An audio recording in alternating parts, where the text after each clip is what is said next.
Olá pessoal, sejam bem-vindos ao Conavet desse ano. Hoje eu vou falar para vocês sobre o linfoma associado ao vírus da leucemia felina. Vamos partir do reconhecimento clínico até o tratamento dessa patologia. Primeiro ponto, onde estamos? O gato é a espécie mais acometida pelo linfoma, dentre todas as espécies animais. Estima-se que 200 a cada 100 mil gatos vão desenvolver linfoma durante a vida deles.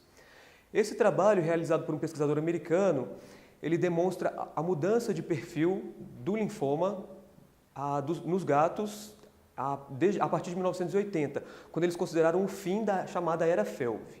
Nos Estados Unidos e na Europa, com os programas de vacinação e de prevenção, eles conseguiram reduzir a incidência de Felv bastante. Só que para a gente, aproximadamente aí 37 anos depois, continuamos aí em plena Era Felv ainda. Então a gente observa como ocorreu essa mudança. O que eles esperavam é que com o controle do vírus da leucemia felina, iria haver uma diminuição da incidência dos linfomas, mas não foi isso que foi observado. Eles observaram de fato uma diminuição daqueles linfomas associados ao vírus da leucemia felina, como os linfomas mediastinais. Entretanto, aumentou a incidência dos linfomas do trato gastrointestinal. Isso provavelmente porque o gato começou a atingir uma sobrevida mais longa e começou a estar exposto a mais carcinógenos, resultando no desenvolvimento desse linfoma. Ou seja, com o vírus da leucemia felina ou sem, o gato vai continuar desenvolvendo muito linfoma e vai continuar sendo uma espécie muito predisposta. Esse é o nosso perfil atual, na região sudeste. Então a gente observa que pelo PCR foi detectada em Minas Gerais uma incidência de aproximadamente 47,5% de infecção pelo vírus da leucemia felina em gatos. Em São Paulo a incidência é bem menor, estima-se em 12,5%, entretanto, essa prevalência foi estimada pelo teste rápido, que é um teste antigênico, o PCR vai ter uma sensibilidade muito maior para isso.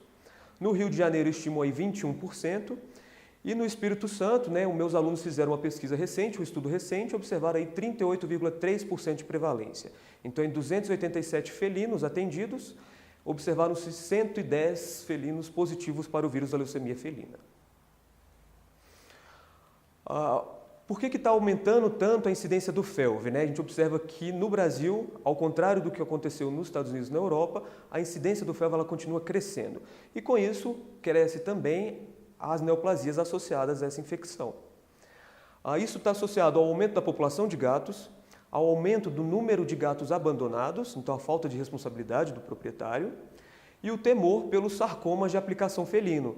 E aqui parte da culpa é do médico veterinário também, que com o receio do desenvolvimento do sarcoma de aplicação felino, ele tem uma certa resistência a indicar a vacina para o vírus da leucemia felina.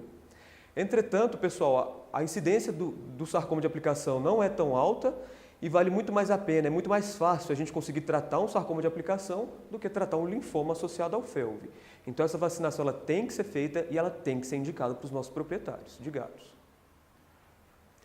O Felv ele é um gama-retrovírus, ele é um vírus envelopado, isso significa que ele é sensível à ação de detergentes. Ele vai ter um capsídeo proteico constituído aí por várias proteínas, incluindo a P27.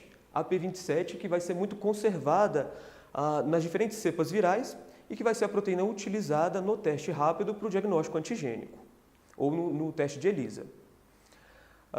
Ele tem uma transcriptase reversa, que é capaz aí de formar uma fita complementar de DNA a partir daquela fita simples de RNA que o vírus apresenta. E é a partir da formação dessa fita de DNA complementar que ele vai conseguir se inserir no genoma do nosso paciente e vai fazer parte aí agora do nosso paciente felino. Existem 4 grupos de Felv. O Felv-A é aquele único que é transmissível. Ele está associado à anemia hemolítica nos gatos e também ao desenvolvimento de neoplasias, com destaque para o linfoma. O Felv-B, na verdade, todas as outras formas do Felv, o Felv-B, o C e o T, são recombinações do Felv-A, que foi infectante do nosso paciente. O Felv-B, ele é uma recombinação do Felv-A com uma sequência endógena no nosso gato semelhante ao vírus da leucemia felina, que é o que a gente vai chamar aí de Enfelv, que o gato adquiriu durante a sua evolução. O Felv-B, ele é o principal relacionado com o desenvolvimento de neoplasias nos gatos. O Felv-C, ele se trata aí do Felv-A, que ocorreu mutações no gene ENV, que vai formar um envelope. Ele está relacionado aos processos de anemia e de mielodisplasias. E o Felv-T é aquele que está associado à depressão linfóide e imunodeficiência no nosso paciente.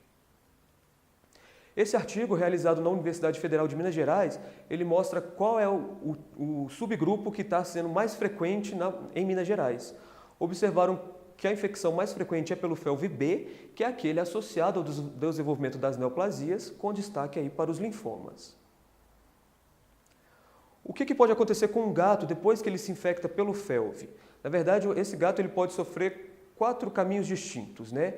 O primeiro, que talvez seja o mais dramático aí, o mais preocupante para a gente, é aquele gato que desenvolve uma infecção progressiva. Isso vai acontecer em cerca de 30% dos pacientes. Esses pacientes eles vão ter a replicação do vírus na medula óssea e vão ter uma viremia constante, uma viremia persistente. É esse o paciente que a gente consegue diagnosticar pelo ELISA, pelo teste rápido e pelo PCR.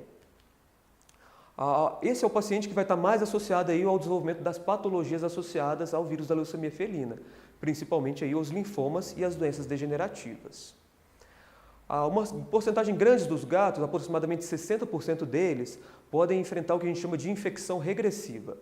Uma vez infectados pelo vírus da leucemia felina, eles conseguem controlar parcialmente a replicação desse vírus. Ele chega a se replicar na medula óssea, mas a viremia ela é controlada pelo sistema imunológico. Então esse paciente ele vai ser negativo nos testes antigênicos, mas vai ser positivo no PCR. Nesse paciente é muito pouco provável uma doença associada ao FeLV.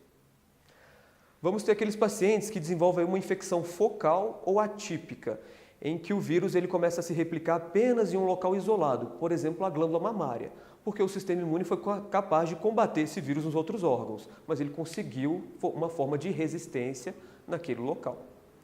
E temos também a infecção abortiva, né? Essa seria a mais rara de todas, é quando o paciente consegue erradicar completamente o vírus pelo sistema imunológico.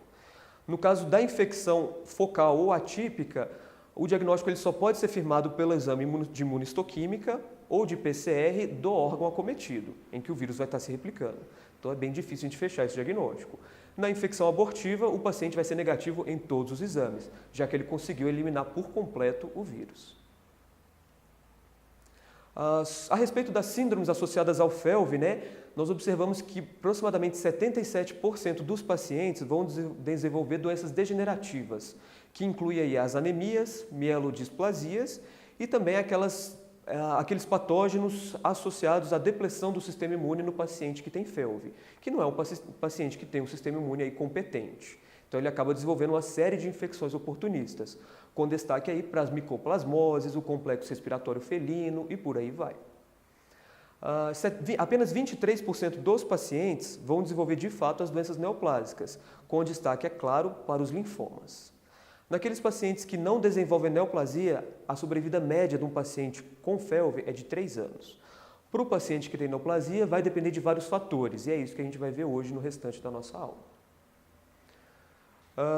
O FeLV ele é um carcinógeno direto e indireto.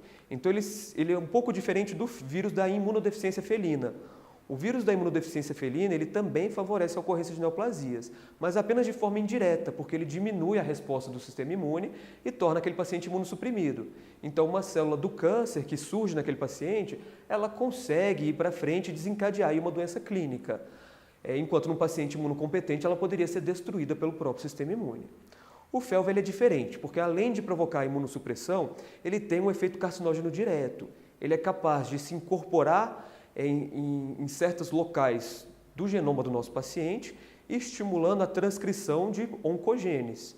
Então, quando você faz muita transcrição de oncogenes, você aumenta a proliferação celular. Isso aumenta a ocorrência do câncer. Bem? Então, lembrar dessa diferença do FeLV e do FIV, um paciente com FeLV ele tem 60% mais chances de desenvolver neoplasias, com destaque para os linfomas. Já se ele está infectado pelo FeLV e pelo FIV, a incidência de neoplasia sobe para 80%, então a probabilidade fica muito alta. O linfoma é, sem dúvida nenhuma, a neoplasia que vai ocorrer com maior frequência no gato positivo para FeLV, principalmente aí linfomas de alto grau e linfomas de células T. Alguns pacientes podem desenvolver ainda leucemias, em geral leucemias agudas, sejam elas linfóides ou mieloides, e uma porcentagem menor dos pacientes podem desenvolver ainda fibrosarcomas múltiplos. Isso é decorrente de uma recombinação, de uma mutação específica desse vírus no genoma do paciente, formando o vírus do sarcoma felino. Então ele desenvolveria vários sarcomas de tecido mole na pele, com destaque para os fibrosarcomas, e teria um curso bem agressivo também.